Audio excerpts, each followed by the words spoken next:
അത് തന്നെ നമുക്കിപ്പോൾ കൃത്യമായി പറയാൻ കഴിയില്ലെങ്കിലും ഈ വിമാനത്തിന് 2200 കിലോമീറ്റർ വരെ വേഗത എടുക്കാൻ കഴിയുന്നതാണ്. വ്യോമാഭ്യാസമൊക്കെ നടത്തുമ്പോൾ അത് 600, 1000, 1200 കിലോമീറ്റർ ഒക്കെ വേഗത്തിലാണ് എങ്കിൽ പോലും 1000 കിലോമീറ്റർ വേഗതയിൽ പോകുന്ന ഒരു വിമാനം 5-10 കിലോമീറ്റർ ഉയരത്തിലായിരിക്കും സാധാരണ അഭ്യാസങ്ങളൊക്കെ നടത്തുക. താഴെ ഇരിക്കുന്ന ആളുകൾക്ക് വിമാനം കാണണം. അതുകൊണ്ട് തന്നെ അങ്ങ് ഒരുപാട് ഉയരത്തിൽ പോയി 10, 30, 40 കിലോമീറ്റർ ഉയരത്തിൽ പോയി ആ തരത്തിൽ അഭ്യാസം നടത്താൻ കഴിയില്ല. വ്യോമാഭ്യാസങ്ങളെല്ലാം സാധാരണ നടത്തുന്നത് അങ്ങനെയാണ്. താഴെ നിൽക്കുന്ന ആളുകളുടെ വിസിബിലിറ്റി കണ്ണുകൊണ്ട് സാധാരണ നഗ്നനേത്രം കൊണ്ട് കാണാൻ കഴിയുന്ന അത്ര ഉയരത്തിൽ വിമാനം നിർത്തിക്കൊണ്ടാണ് ഈ വ്യോമാഭ്യാസങ്ങളൊക്കെ നടത്തുന്നത്. സാധാരണ ഈ 5-10 കിലോമീറ്റർ എന്നൊക്കെ പറയുന്നത് ഈ വിമാനം ഒരു 1000 കിലോമീറ്റർ വേഗതയിൽ പോകണമെങ്കിൽ 5-10 കിലോമീറ്റർ ആണെങ്കിൽ 10-15 സെക്കൻഡിനുള്ളിൽ ആ 15 കിലോമീറ്ററിൽ നിന്ന് താഴേക്ക് പതിക്കാം. അത്രത്തോളം വേഗത്തിൽ വരുന്ന സമയത്ത് ഈ 15 സെക്കൻഡിനുള്ളിൽ ചിലപ്പോൾ വിമാനത്തിൻ്റെ കൺട്രോൾ പിടിച്ചെടുക്കാനുള്ള ശ്രമത്തിനിടയിൽ വിമാനം താഴേക്ക് പതിക്കുകയാണ് എന്നൊക്കെ തിരിച്ചറിഞ്ഞ് വിമാനം ഇജക്റ്റ് ചെയ്യാനുള്ള ഒരു സന്ദേശം, ഇജക്റ്റ് ചെയ്യാനുള്ള സ്വിച്ച് ഓൺ ചെയ്യാൻ ഉള്ള ഒരു താമസം, അതൊക്കെ ഈ 10-15 സെക്കൻഡിനുള്ളിൽ ചെയ്യേണ്ടി വരിക എന്ന് പറയുന്നതിൻ്റെ ആദ്യം കൺട്രോൾ പോകുമ്പോൾ സ്വാഭാവികമായും ആ കൺട്രോൾ തിരിച്ചു പിടിക്കാനുള്ള ശ്രമമാവും ഏത് പൈലറ്റ് നടത്തുക. അങ്ങനെയൊക്കെ ആ വേഗത കൂടുതലും ഒക്കെ ഇതിനൊരു തടസ്സമായി ചിലപ്പോൾ വന്നിട്ടുണ്ടാവാൻ ഇടയുണ്ടില്ല. അതുപോലൊപ്പം തന്നെ ഇത് എന്തായാലും ഒരു തുറസായ സ്ഥലത്താണ് തകർന്നു വീണതെന്ന് തോന്നുന്നില്ല. എന്തായാലും അങ്ങനെ കെട്ടിടങ്ങൾക്ക് മുകളിലോ ജനവാസ മേഖലയിലേക്കോ ഒന്നുമല്ല. ഈ വേഗതയിൽ അഭ്യാസം നടക്കുന്നത് തുറസായ സ്ഥലങ്ങളിലാണെങ്കിലും ഈ വേഗതയിൽ പോകുന്ന ഒരു വിമാനം മറ്റ് സ്ഥലങ്ങളിലേക്കൊക്കെ തെന്നിപ്പോയാൽ എത്ര ദൂരം വേണമെങ്കിലും പോകാവുന്നതുമാണ്. കിരൺ, മറ്റൊരു പ്രധാനപ്പെട്ട വിവരങ്ങൾ കൂടി ഈ ഒരു ഘട്ടത്തിൽ പുറത്തു വരുന്നുണ്ട്. കഴിഞ്ഞ ദിവസങ്ങളിൽ ചില സോഷ്യൽ മീഡിയകളിൽ ഈ ഒരു വിമാനത്തിൽ നിന്ന് ഓയിൽ ലീക്കേജ് ഉണ്ട് എന്ന തരത്തിലുള്ള ചില പ്രതികരണങ്ങൾ, അത്തരത്തിലുള്ള പോസ്റ്റുകൾ വ്യാപകമായി സമൂഹ മാധ്യമങ്ങളിൽ ഷെയർ ചെയ്യപ്പെടുകയും ചെയ്തിരുന്നു. അതിന് തൊട്ടു പിന്നാലെ ഇത് ഒരു ഫേക്ക് വാർത്തയാണ്, വ്യാജ വാർത്തയാണ്, അങ്ങനെയുള്ള ഒരു കാര്യം ഈ ഒരു വിമാനവുമായി ബന്ധപ്പെട്ടില്ല, അത് അത്തരത്തിലുള്ള വ്യാജ വാർത്തകൾ പ്രചരിപ്പിക്കരുതെന്ന് ചൂണ്ടിക്കാണിച്ചുകൊണ്ട് ഇത്തരത്തിൽ എയർഫോഴ്സ് വൻ രംഗത്ത് വരുന്നൊരു പശ്ചാത്തലം ഉണ്ടായിരുന്നു. അതിനുശേഷമാണ് ഇങ്ങനെ ഒരു അപകടം നടന്നതെന്നുള്ളത് ഏറ്റവും ശ്രദ്ധേയമായിട്ടുള്ള കാര്യമാണ്.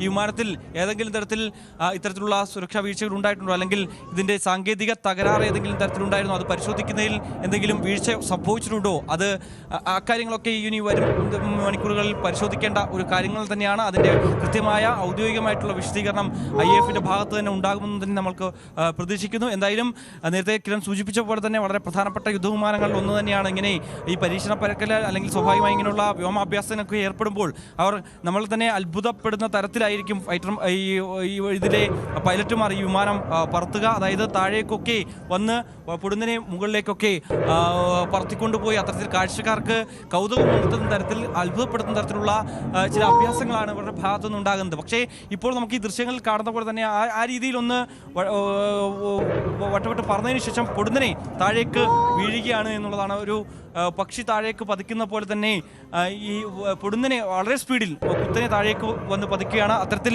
ഈ സീറോ ഗ്രാവിറ്റിയിൽ പോലും ഒക്കെ തന്നെ ഇജക്റ്റ് ചെയ്യാനുള്ള സംവിധാനം, അത്തരത്തിലുള്ള പ്രത്യേകത ഉണ്ട് എങ്കിൽ പോലും തന്നെ അങ്ങനെ ഒരു ദൃശ്യങ്ങളൊന്നും നമുക്ക് കാണാൻ സാധിക്കുന്നത് ഏതെങ്കിലും തരത്തിൽ ഈ വിമാനത്തിൽ നിന്ന് പൈലറ്റ് ഇജക്റ്റ് ചെയ്തിട്ടുണ്ടെങ്കിൽ പോലും തന്നെ ആ ദൃശ്യങ്ങളിൽ ചിലപ്പോൾ ഇങ്ങനെ മുകളിലേക്ക് ഈ പൈലറ്റ് പോകുന്നത് ഇത്തരത്തിൽ പാരച്യൂട്ട് ഉപയോഗിച്ചുകൊണ്ട് പോകുന്നതൊക്കെ കാണാൻ സാധിക്കുകയും ചെയ്യും. പക്ഷേ അങ്ങനെയുള്ള ദൃശ്യങ്ങളൊന്നും തന്നെ അങ്ങനെയുള്ള ഒരു തരത്തിലുള്ള കാര്യങ്ങളും ഇല്ല എന്നുള്ളതാണ്. അതുകൊണ്ട് തന്നെ പൈലറ്റിനെ കുറിച്ചുള്ള ഒരു വിവരവും ഇതുവരെയും ലഭ്യമായിട്ടില്ല എന്നുള്ളതാണ്. ചില മാധ്യമങ്ങൾ പൈലറ്റിനെ ഗുരുതരമായി തുടരുന്നു, ഗുരുതരമായ പ്രശ്നങ്ങൾ ഉണ്ടായിട്ടുണ്ട് എന്ന രീതിയിൽ ചില റിപ്പോർട്ടുകൾ നടത്തുന്നുണ്ട്. പക്ഷേ അതൊന്നും ഔദ്യോഗിക സ്ഥിരീകരണമല്ല. നിലവിൽ ലഭ്യമാകുന്നതനുസരിച്ച് ഈ പൈലറ്റിനെ കണ്ടെത്താനായിട്ടില്ല എന്നുള്ളതാണ്. പൈലറ്റിൻ്റെ സ്ഥിതി എങ്ങനെയാണ്, പൈലറ്റ് ഈ സീറ്റ് ഇജക്റ്റ് ചെയ്ത് പുറത്തേക്ക് കടന്നിട്ടുണ്ടായിരുന്നു ഈ അപകടത്തിന് തൊട്ടു മുമ്പ് എന്നടക്കമുള്ള കാര്യങ്ങൾ അതൊക്കെ പരിശോധിച്ചു വരികയാണ്. എന്തായാലും സമീപവാസികളൊക്കെ പറയുന്നത് വലിയ അപകടമാണ് ഉണ്ടായത്. വലിയ രീതിയിൽ ഇത്തരത്തിൽ പെട്ടെന്ന് തന്നെ പൊടുന്നനെ ഈ വിമാനം വന്ന് പതിക്കുകയായിരുന്നു.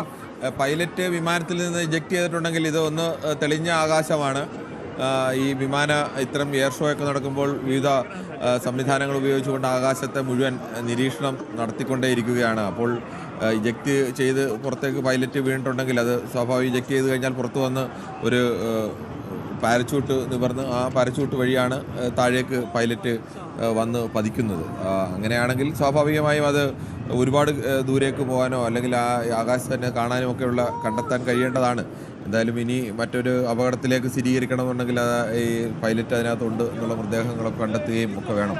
അങ്ങനെ ഏതെങ്കിലും ദൃശ്യങ്ങൾ പുറത്തു വന്നതായി ഏതെങ്കിലും വാർത്താ ഏജൻസികളിലോ അങ്ങനെ എവിടെയെങ്കിലും എല്ലാ സൂചനകളും പുറത്തു വന്നിട്ടുണ്ടോ?